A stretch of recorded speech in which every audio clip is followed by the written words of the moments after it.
with that, it is time to meet our guest this morning, Nina Cullers. Good morning, Nina. Good morning.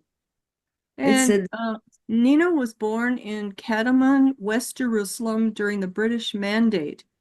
After the Nakba, her family lived in Bethlehem. After high school, she worked for UNRWA in Hebron, the Dheisheh camp outside of Bethlehem, and Beit Safafa. Her work was as a teacher, head teacher, and finally as a supervisor of practice teachers. After all of that, she went on to get her degree in education from Beirut Women's College, now the American Lebanese University. Nina resides in Virginia in the United States. She has been a board member of the Bethlehem Association of the Episcopal Church for 26 years. Additionally, she continues advocacy work for Palestine, and she recently published her memoir, Living Through the Nakba, Tales of a Palestinian Youth. So Nina, in the beginning of this holiday season, when we welcome friends and family from near and far, we are delighted to welcome you to our MEPN family. We are looking forward to you sharing about your life as a Palestinian woman and your larger Palestinian family around the world. In your memoir, you say, I urge all Palestinians to remember our past, our history, our family values, and to instill these values in their children. I'm looking forward to your sharing your rich Palestinian heritage and experiences both in your beloved Palestine and your present home in the United States. Welcome, Nina. Let's begin at the beginning. Would you share what it was like to be a child in Palestine in the 30s and 40s? Yeah. My extended family included 4 aunts, 6 uncles, and I was the first grandchild in my paternal and maternal families. So I was spoiled as a child.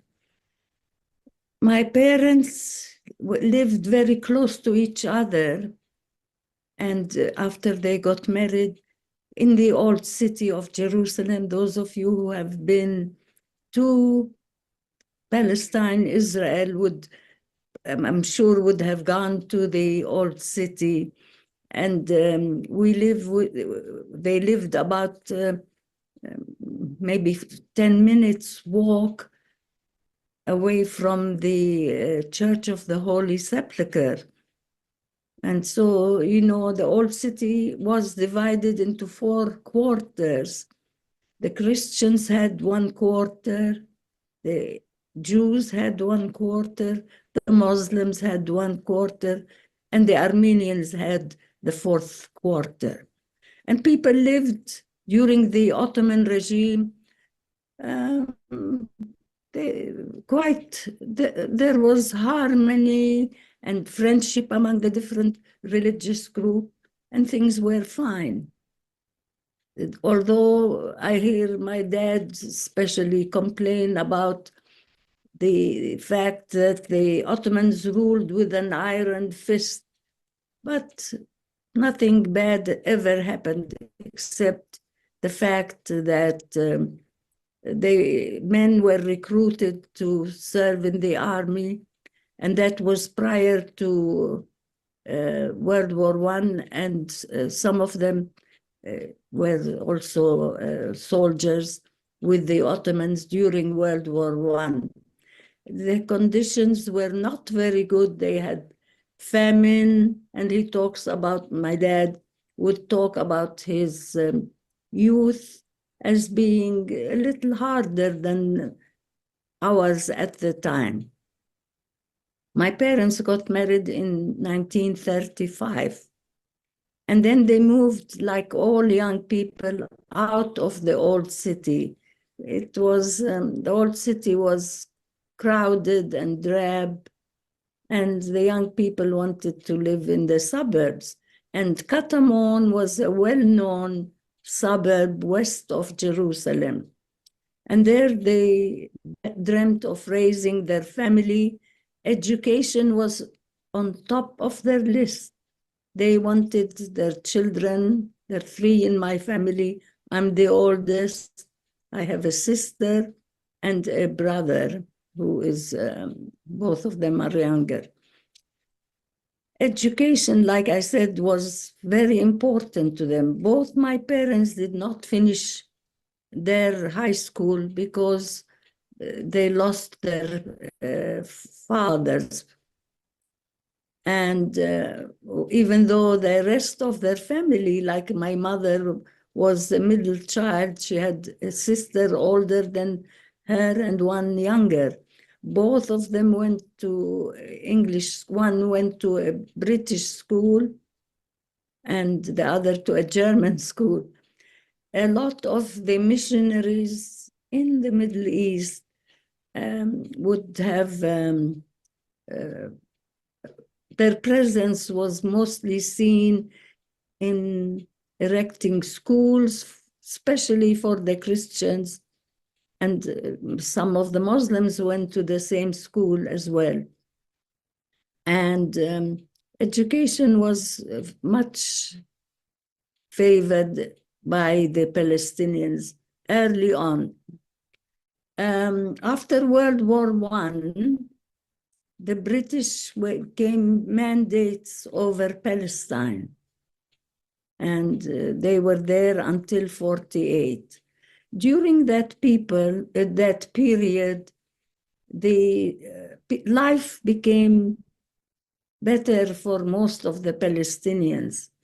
They became more affluent, especially those who could speak English, or many of them,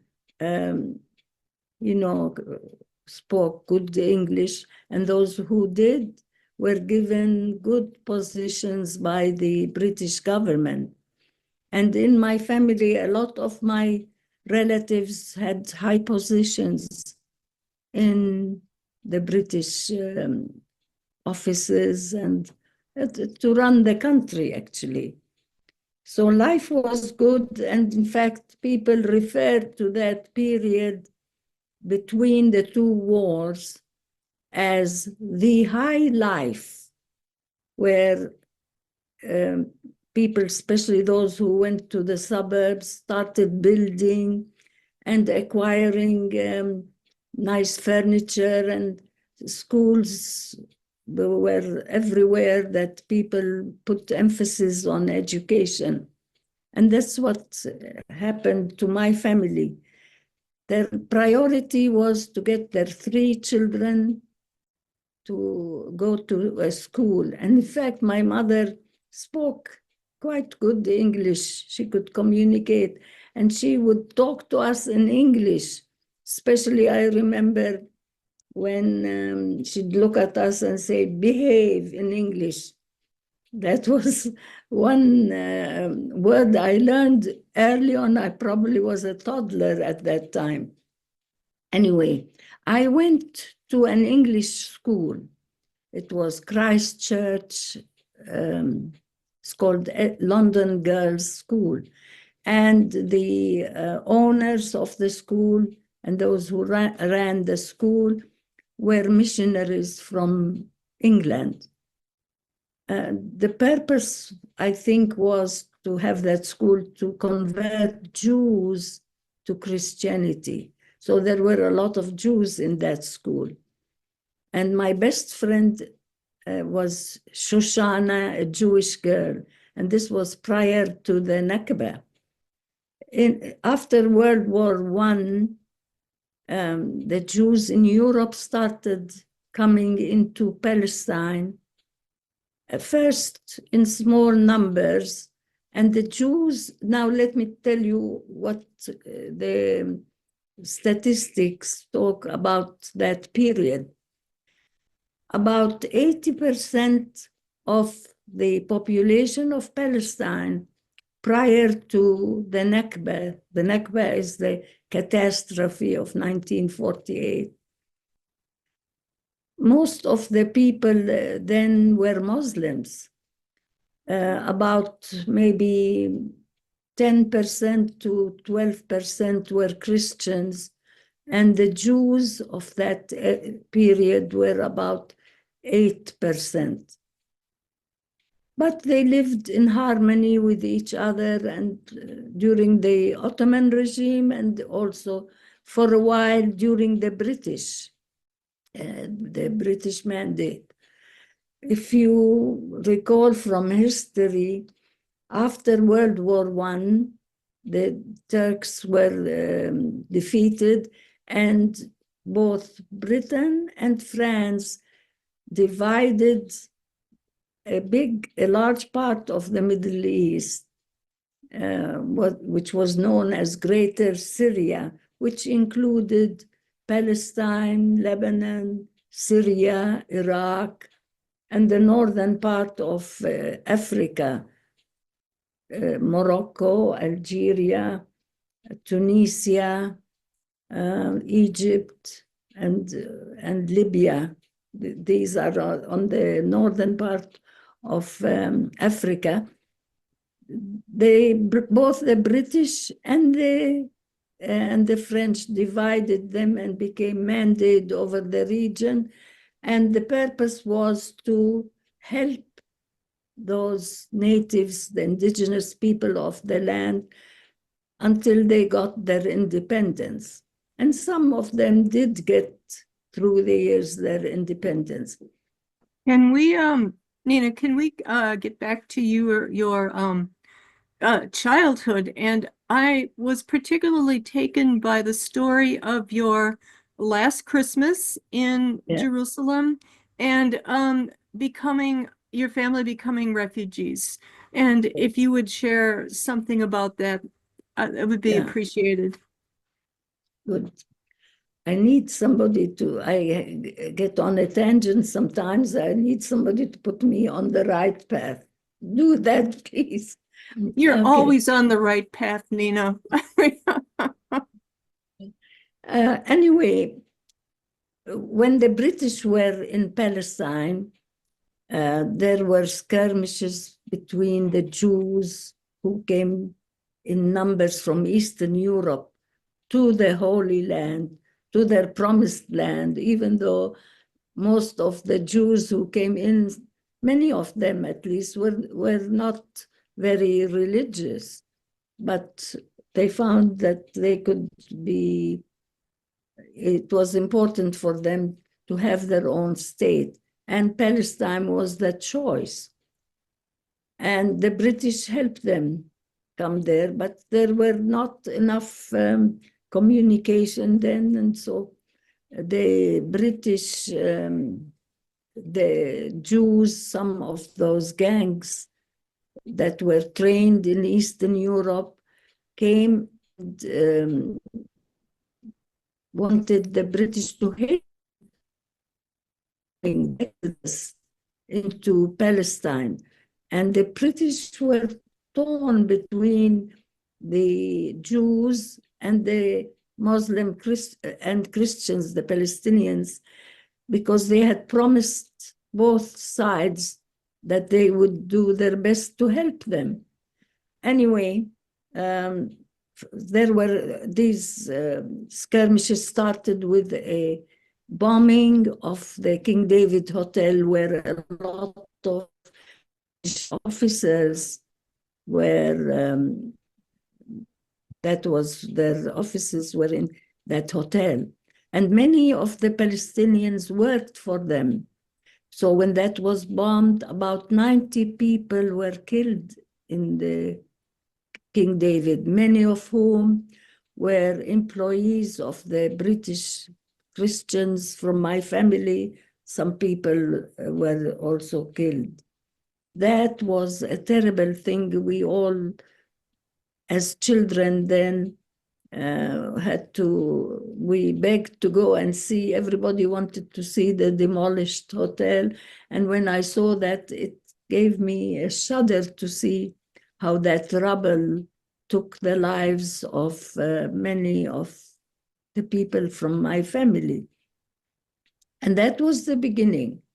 And then there were the policy of the Jews who came from Eastern Europe was, we discovered that soon enough, was to ethnic cleanse Palestine of its indigenous people, the Christians and Muslims mainly, and to bring more of the Jewish people from Eastern Europe to take their place.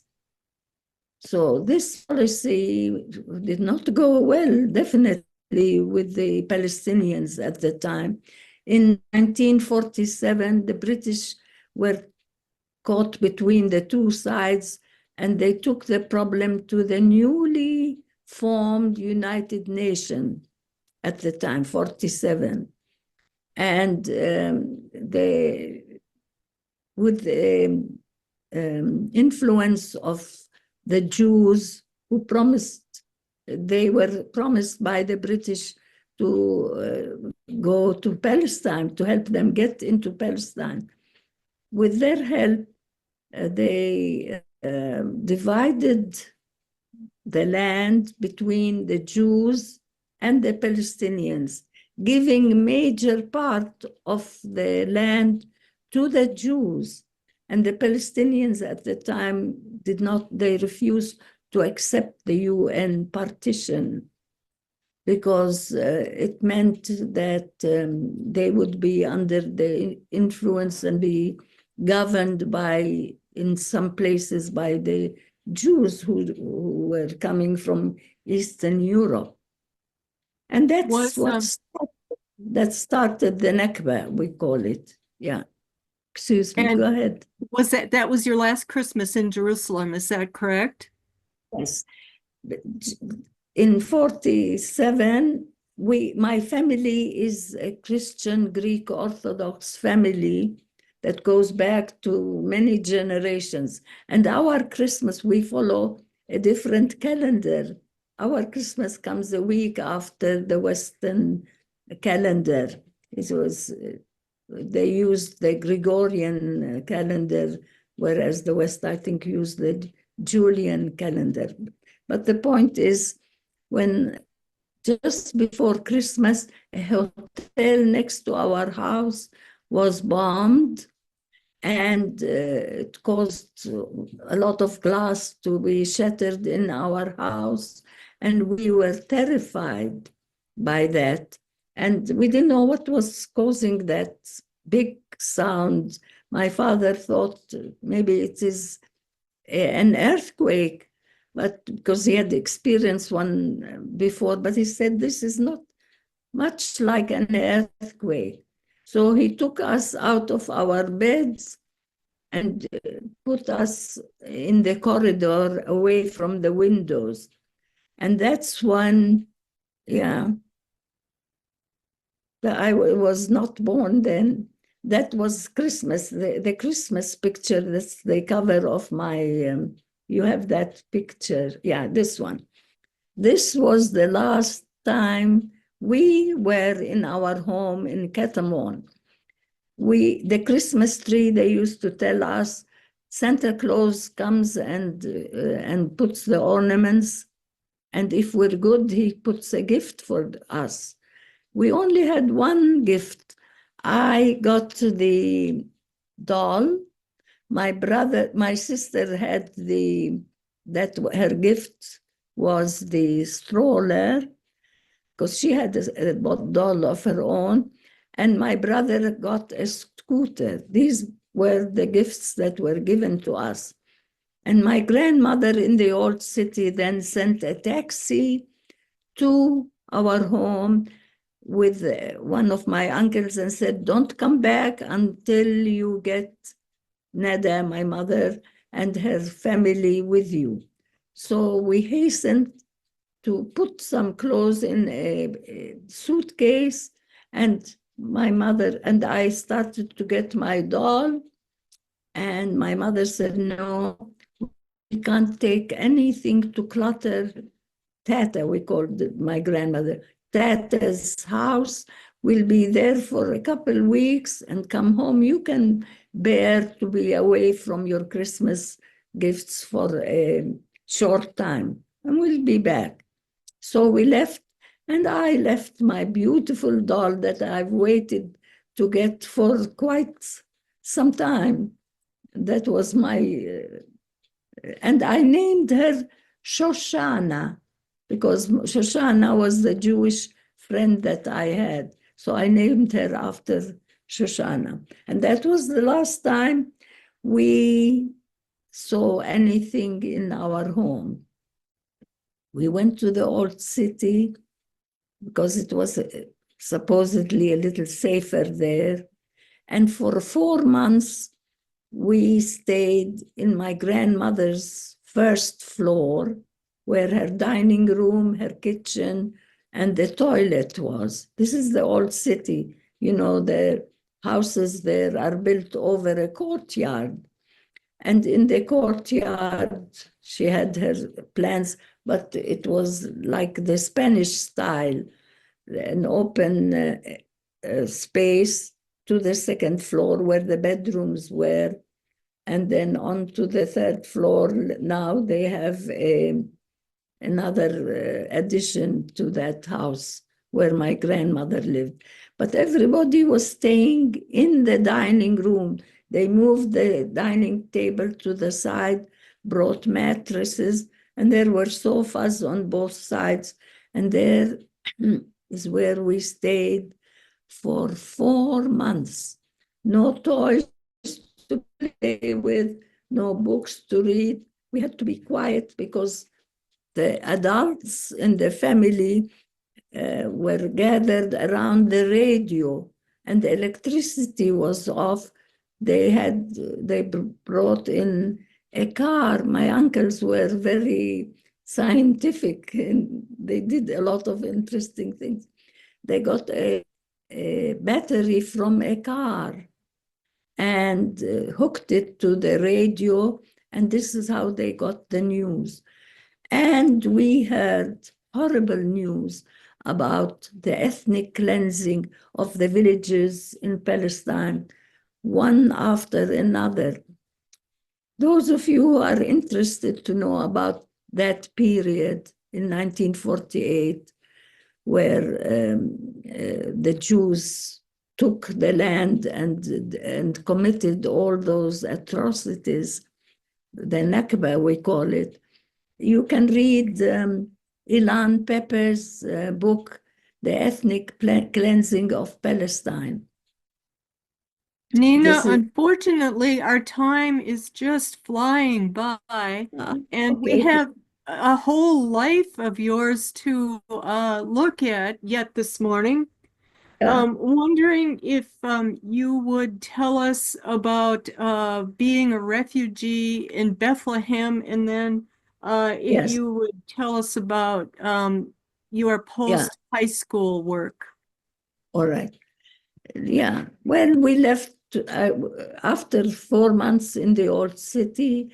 The armistice took place, and the West Bank was annexed to Jordan, and Israel took the rest of the part of Palestine.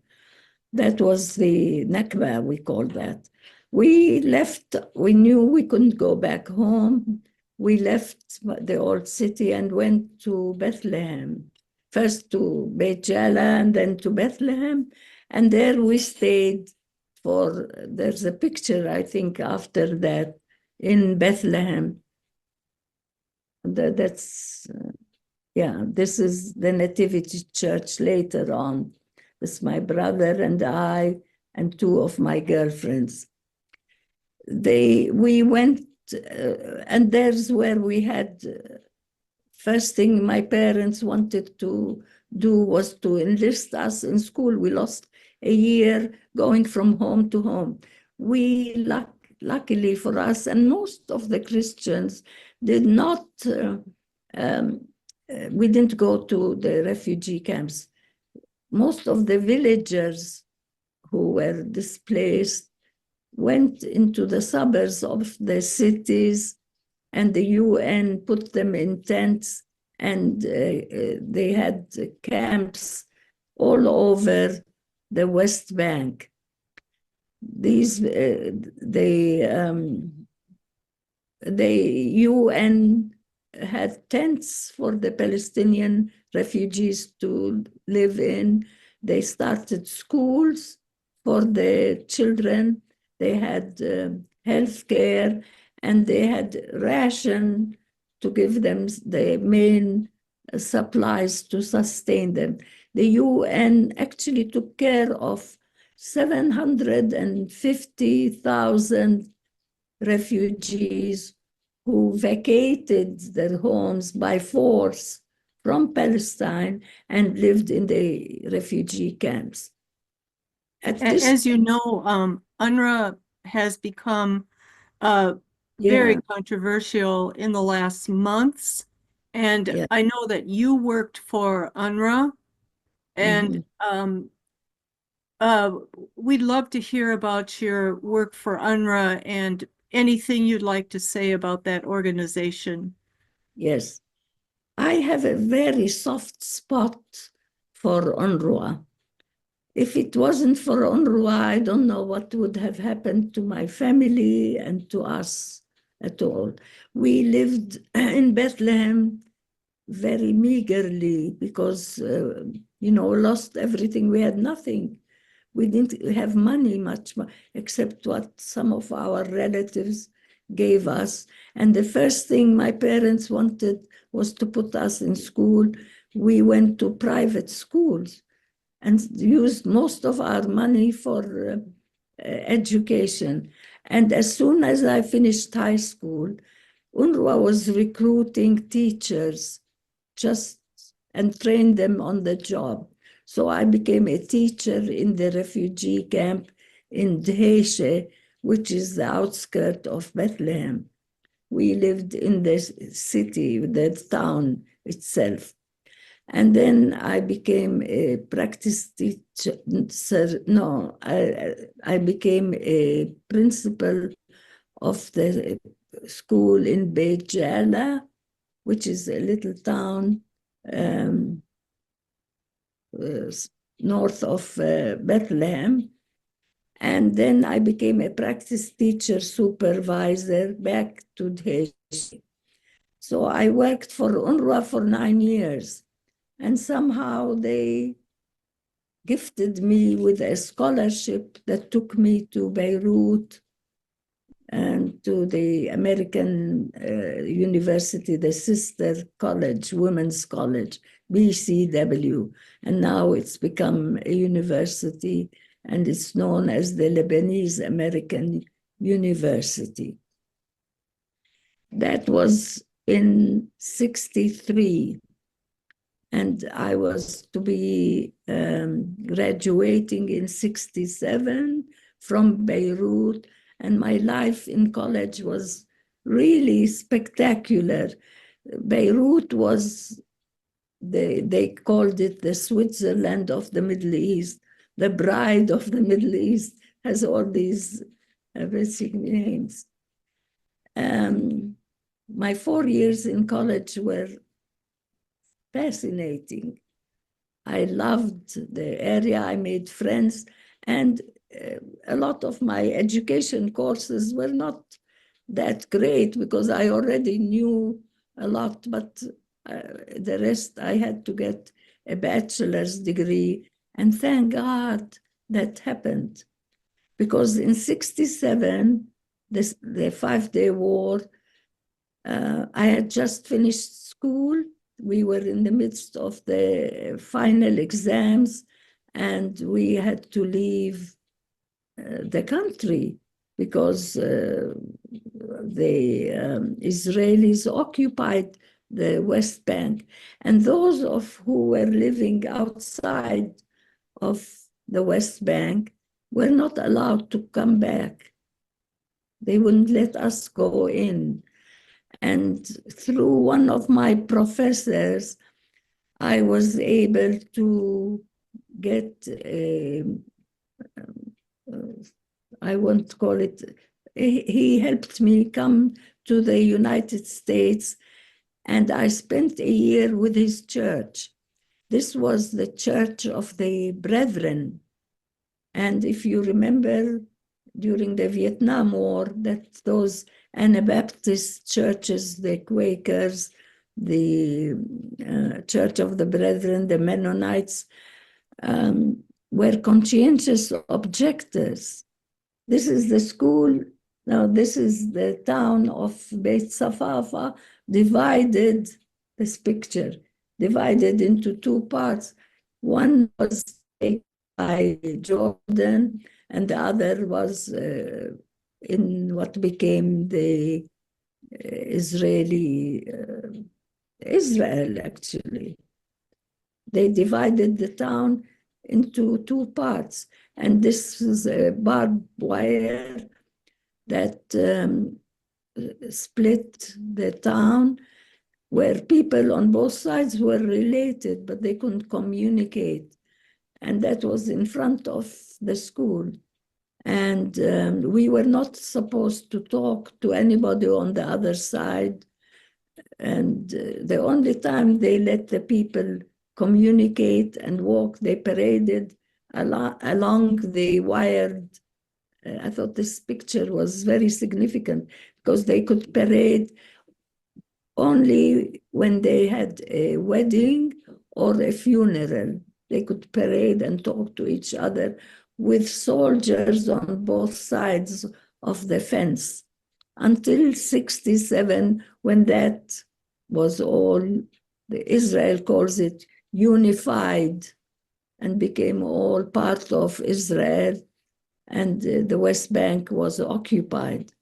Anyway, I came to the States and spent a year with the Church of the Brethren, and they decided to send me around from coast to coast to speak about the Nakba and my life before coming to the States. And then I got married. After that 1 year, before that, I taught school because my degree was from an accredited American school. So I could teach in the United States. I lived in Maryland and taught school there. And then I got married and came to our little town here. My husband is a fifth generation American whose ancestors fought in the Revolutionary War.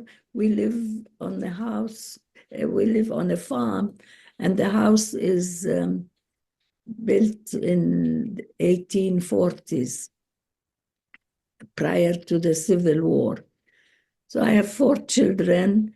I taught school in my little town. It's in the Shenandoah Valley. And I taught English with a foreign accent in a school, in a public school in Luray. If you ever come in that region, it's known for the Luray caverns. They have some world-renowned caverns. Anyway, and I want to mention something about Gaza too. So I've been married 52 years now, 53 years now. And when I was teaching school, I loved to travel, and I would go back home to Palestine. With an American passport, I could go back home. My family was still in Bethlehem after I got married.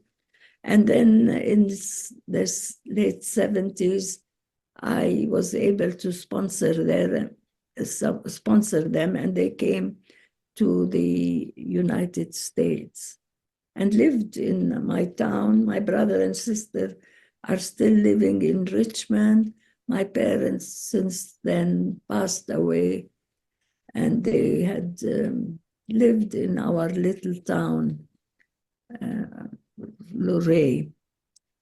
Well, I've always had my heart back home.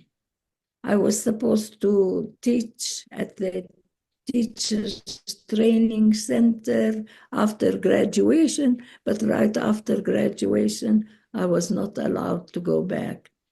And with my life has actually been a lucky one because I didn't stay there and experience the hardships that my family did, but my heart was always there. I was, I became, I became an activist and worked for several organizations. I'm now on the board of PCAP, Palestinian Christians Advocacy for Peace. And also you probably heard about FOSNA, Friends of Sabil in North America. And we try to educate, especially the Christians, the Zionist Christians mainly, about the fact that the Christians back home in Palestine are suffering. There's no distinction when you say Palestinian between Muslim and Christian. We've always had Muslim neighbors. We always lived in peace and harmony, and even with the Jews until the Nakba. The Palestinians and all the Arabs had welcomed the Jews that came from North America, from oh no, Europe, Eastern Europe, yeah. And they welcomed them in their country. They opened the Palestinians, and the whole Arab world is known for their hospitality. If you go and visit a Palestinian, even their descendants here in the States, they're very hospitable and generous. They would offer you the last bit of bread that they have. And it's sad. Yeah. Yes. Oh, thank you. You talk about Arab hospitality, and I have been the lucky recipient of it many times. But I'd like to know what type of hospitality you experienced when you came to the United States. Yeah.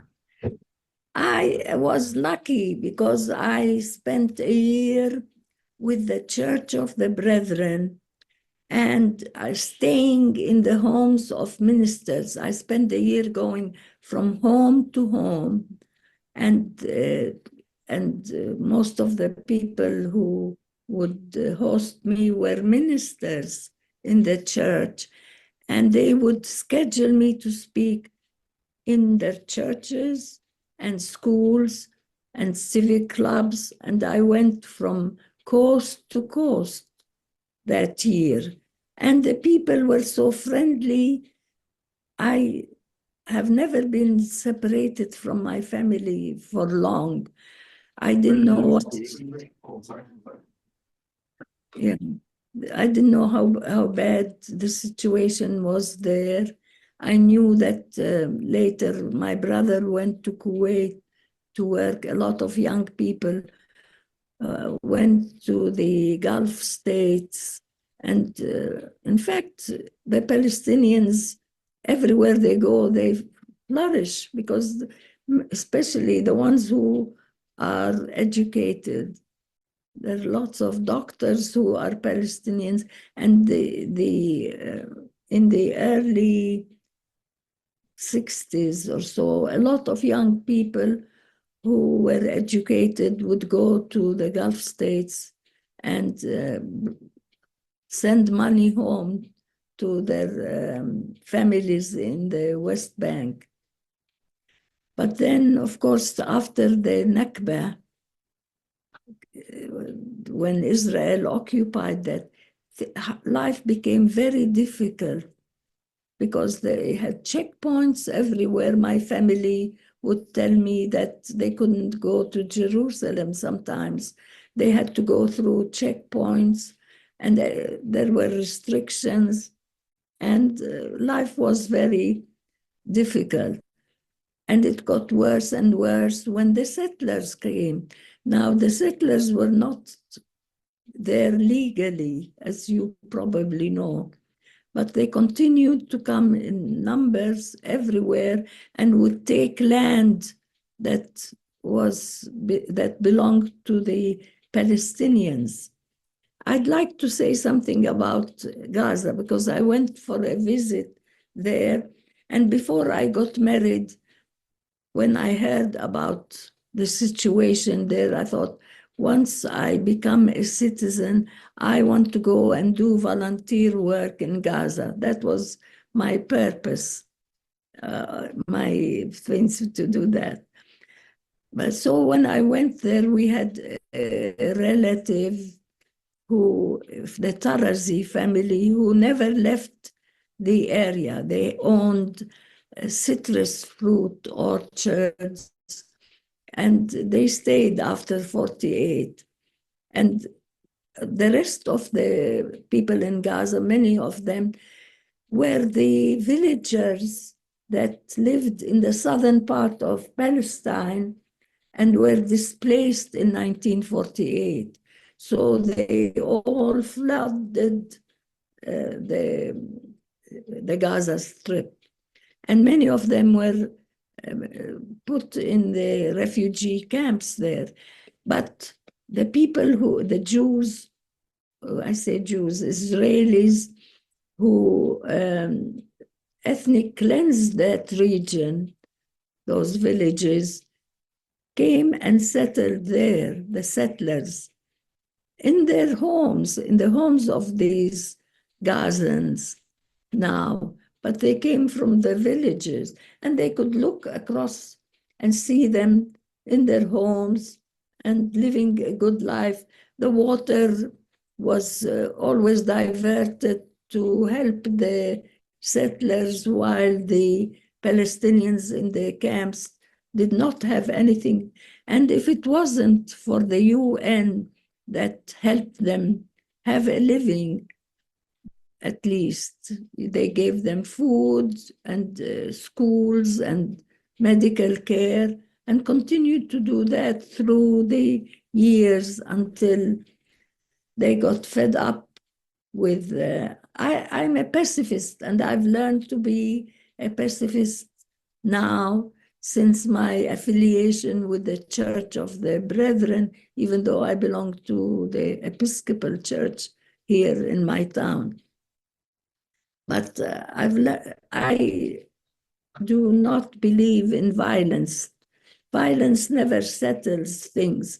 However, I understand how difficult it is for those people who are in what they call an open air prison. That's how Gaza seemed to me. And you hear that over and over, that the whole strip is like an open air prison. Their borders are closed. And I think you are aware of the situation until this October 7th incident that was bad. But I understand what compelled that Hamas to do that. It wasn't because they were cruel people and were terrorists for no reason. They were fed up. They couldn't stand being unable to get out of their strip. They were unable to find jobs. Some of them went to Israel and worked, but still the restrictions, and many of them would be in prison. With the hostages, it was bad to have the hostages, because these are innocent people who had nothing to do, or maybe much to do, with their plight. But it is understandable if you are a Palestinian living in such dire need, unable to get out of your strip, you become resentful.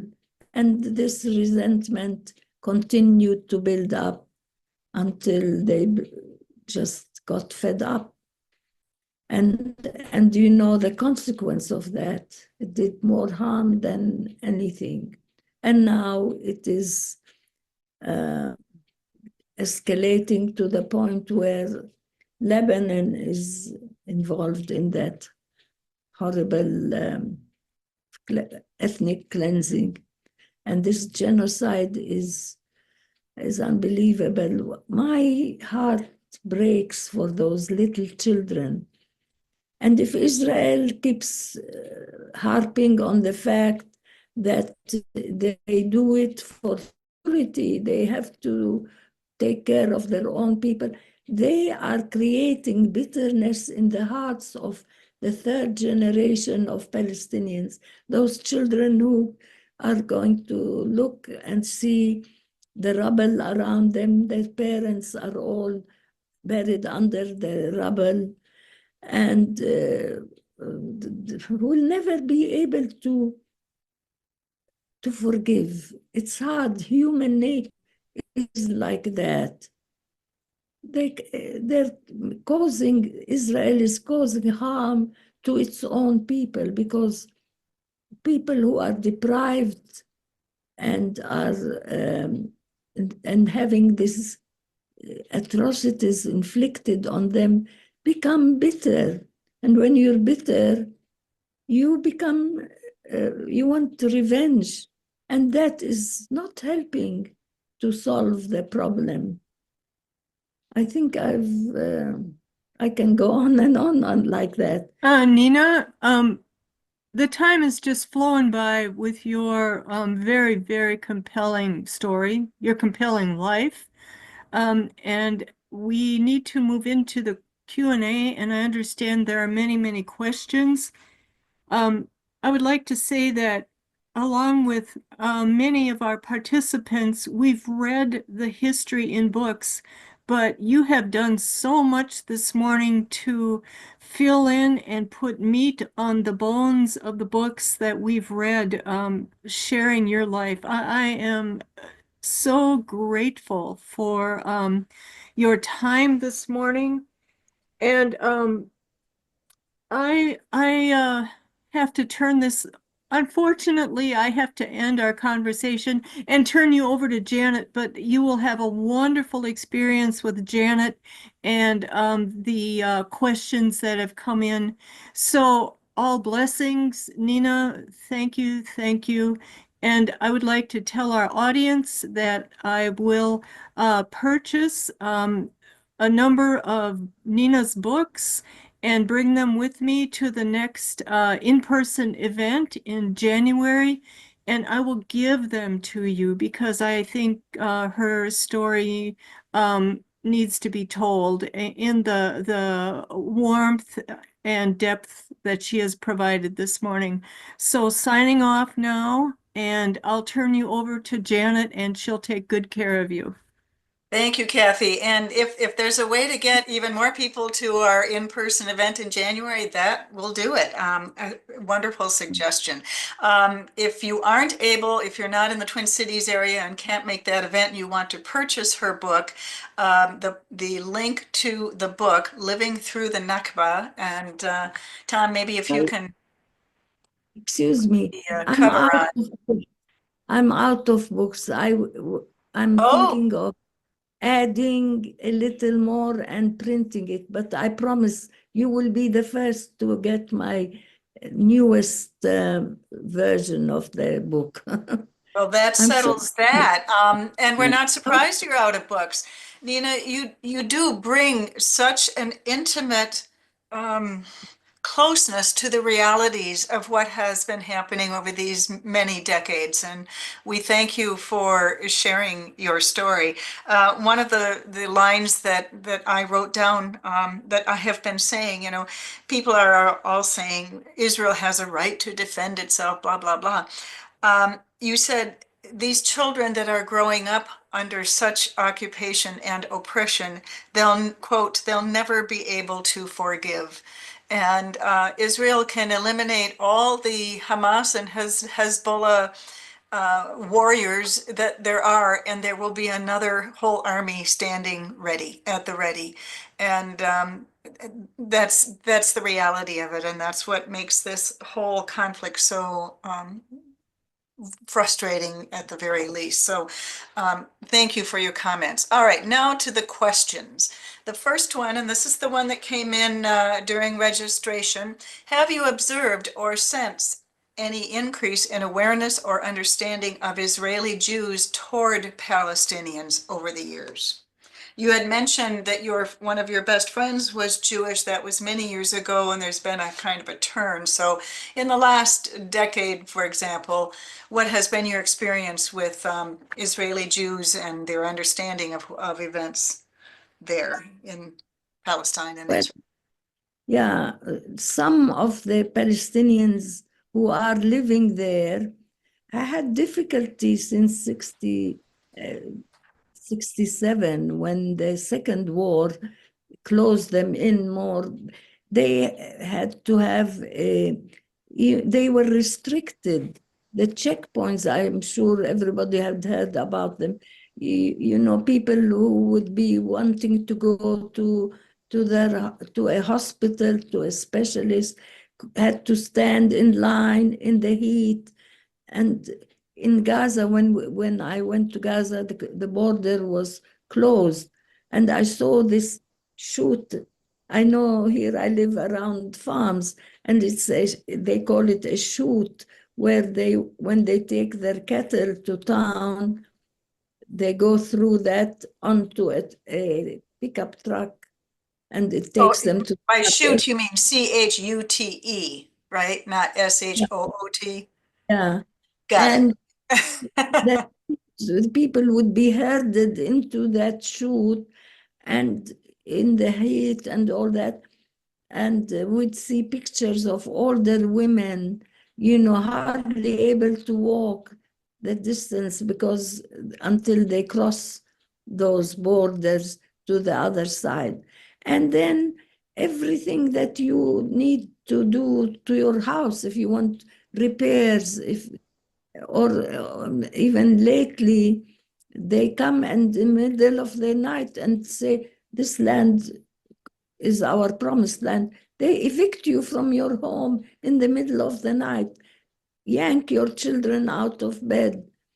It is very difficult. No wonder the UN is has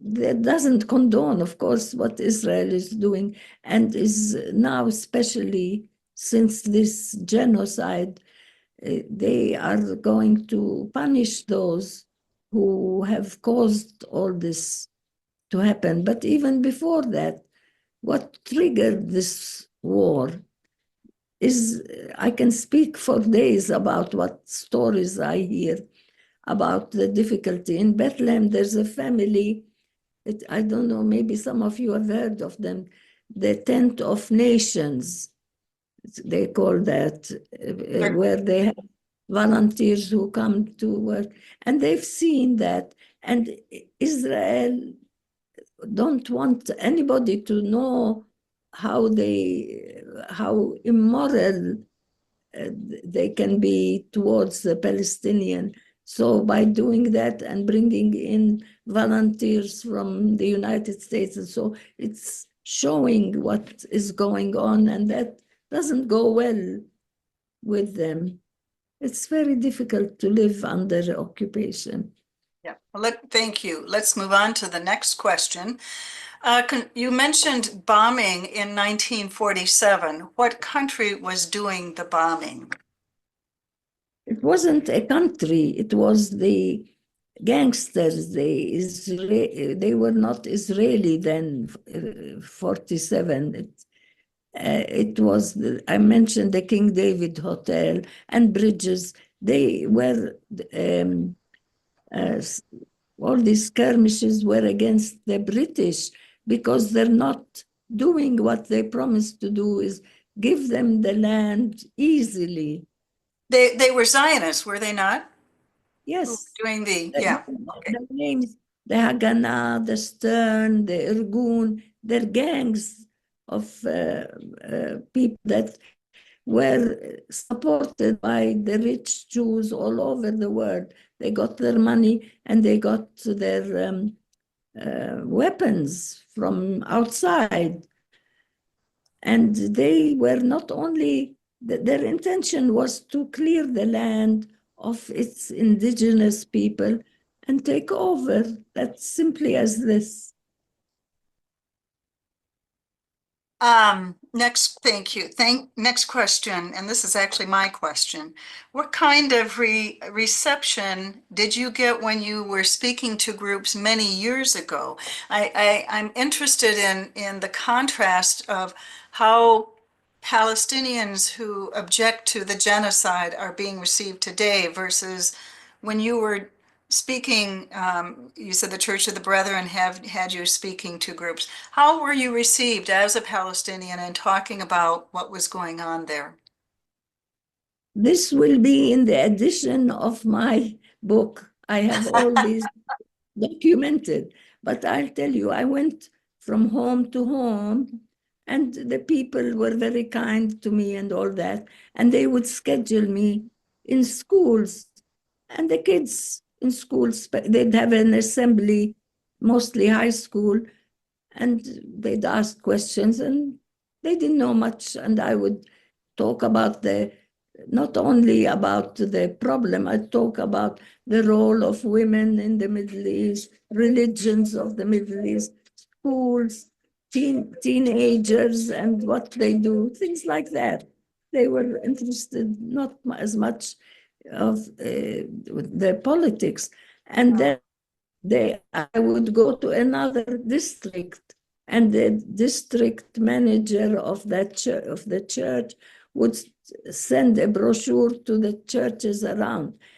Now, civic clubs, I met some resistance there in civic clubs.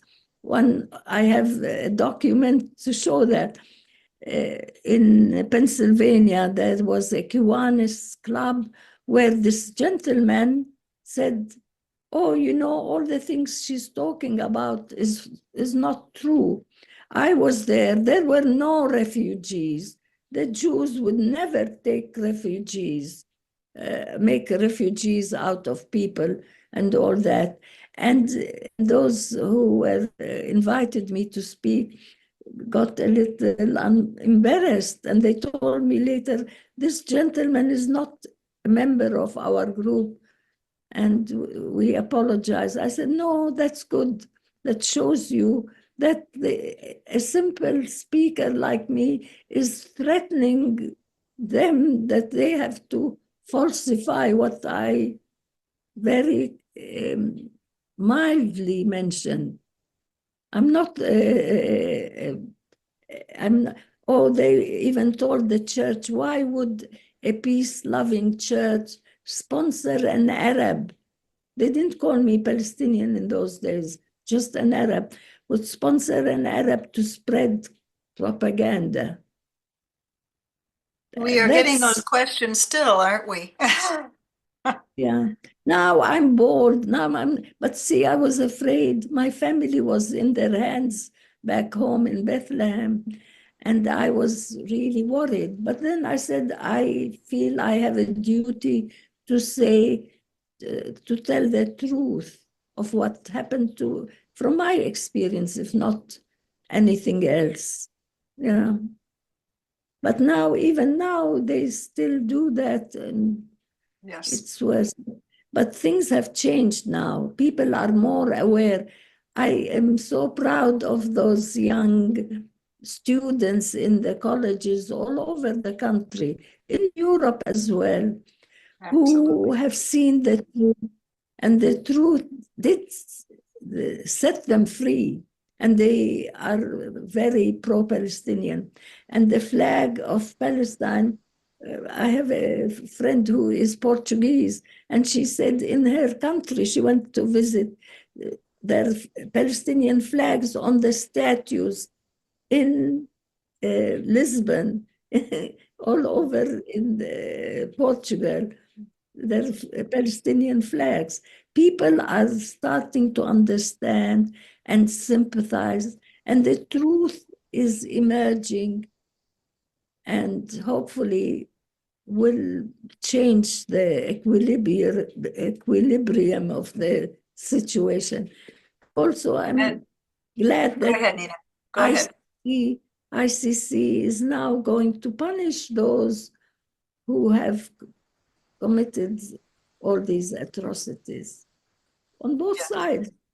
Yeah, we'll But see if anything happens with it, but at least the acknowledgement has been made, and I think we all agree that there have been atrocities on both sides. otherwise, what's the use of having any international law and international scene?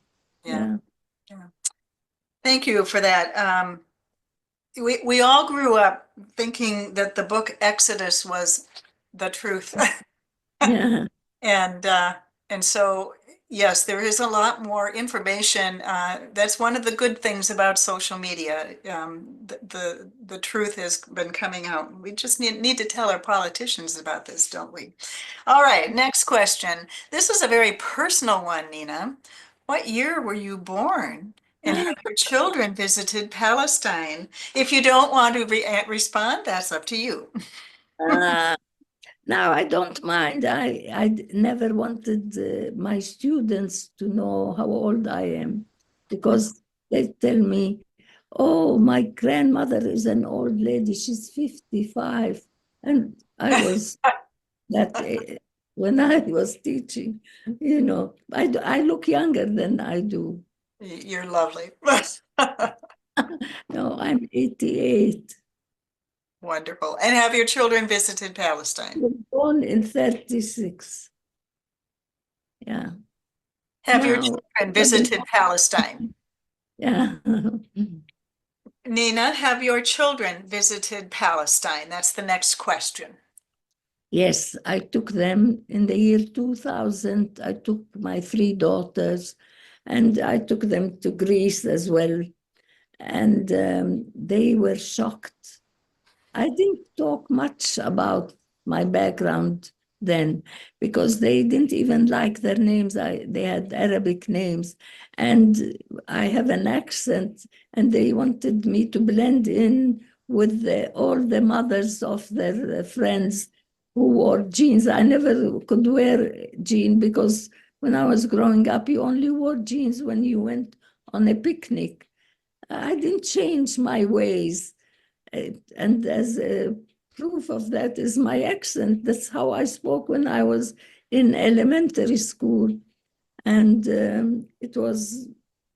I didn't change that. But anyway, the question was, how did they do? In the year 2000, everything was fine. Not really. It was the peak of the good life, even though people were still in the West Bank restricted, and we went through checkpoints too, and they saw that. And one of my daughters has blue eyes, and they would tell me, "Who is she?" I said, "She's my daughter." "Oh, she has blue eyes. She couldn't be your daughter." I said, "Well, there are Palestinians with blue eyes, but my husband is also, and he has his eyes, It's all things like genetics, that. isn't it? But that was the best time in the region at the time. From there on, the Intifada, um, caused life to be difficult. And the millennium, uh, just made people hopeful that things are going to be better. And fortunately, it got worse. Yeah. I've asked Tom to go back to a slide that I just love, and we're going to go back to it here. Hold on one second. I think Tom saw my, yeah, here we go. Yeah. Not Oh, that one. yeah. Not that one. It's the slide. It's the slide. Yeah, he's coming to it. Not that one. This one. And Yeah. yes, I love this slide because you are so chic all of you. Uh, I think there's an impression that life in Palestine is so drab and negative and so on. And I just, life went on whether you were dealing with occupation or not. And I just love that slide. So I yeah. do hope we can, Nina, get your book at some point. You can take the slide off, Tom. Yes, yes. Um, There's a picture of a party. At that time in my life, the party picture, yeah. care much about politics. I would be bored. My parents had nothing to talk about but what we left behind, what is going to happen, and all that. And we were young. Yeah, this is a birthday party, girls and boys mixed. It's in a home. You have a few pastries and cakes and lemonade. We didn't drink. We're not at that point. But other than that, we dance. We saw all the American movies of the 50s and 60s. We all wanted to go to America and live like most of the teenagers there. And, this was in the maybe in the 60s, early 60s, that picture. Mhm. Nina, I am afraid we are running out of time. And again, shukran. Thank you so much for sharing your wonderful life with us. I can tell that you have lived a life of fullness and richness, both in Palestine, in spite of occupation, as well as here in the United States. And I'm glad that we have received you well throughout the years in this country.